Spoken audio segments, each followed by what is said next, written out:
idinku salaamay salaanta islaamka. Assalaamu calaykum waraxmatullaahi tacaala wabarakaatuhu. Maanta iyo qaybtii 15aad soonka iyo axkaamtiisa.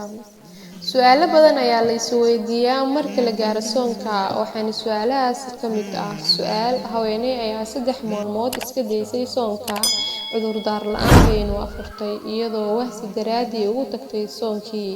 Muxuu noqonayaa xukunkeeda? Jawaab: haweeneydaasi waxay gashay dambi weyn iyadoo ku xadgudubtay xurmada Ramadaanka. Rabbi wuxuu yiri kuwii xaq rumeeyay, macnaha Allah iyo rasuulkiisa rumeeyay waxa la idinku waajibiyay in aad soontaan sidii loogu waajibiyay kuwii idinka horeeyay. Waxaadna mudan tihiin in aad doorsanataan oo aadan samayn wax Allah ka caroonaya.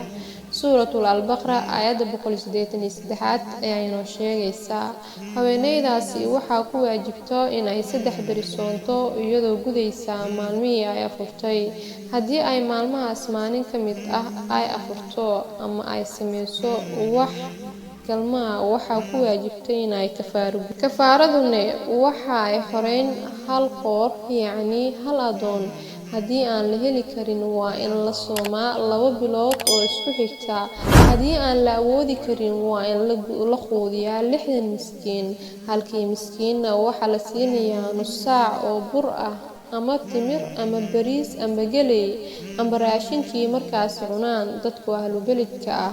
Su'aal: odayda ah iyo haweeneyda ah iyo qofkii jiran oon daawo lahayn gidina aan wada soomi karin muxuu noqonayaa xukunkooda? Jawaab: qofkii aan awoodi karin soonka sidii dadka da'da amba qof kasta oo dhib ku ah soonka waxaa dadka noocaas oo kala loo fasaxay in ay afuraan. Allah wuxuu yiri Rabbana fama kalifo wixii awoodeeda ah mooyee. Suuratul Al-Baqara aayadda 283 ayaa inoo sheegaysaa Allah wuxuu yiri korkiina diinta kama dhigin dhib iyo ciriiri. Suuratul Al-Hajj aayadda 78 waxaase lagu waajibiyay in ay maalin kasta hal miskiin ah quudiyaan iyagoo siinaya nus saac oo bur ah ama timir amba wixii la mid ah oo ahlu beledka cunaan.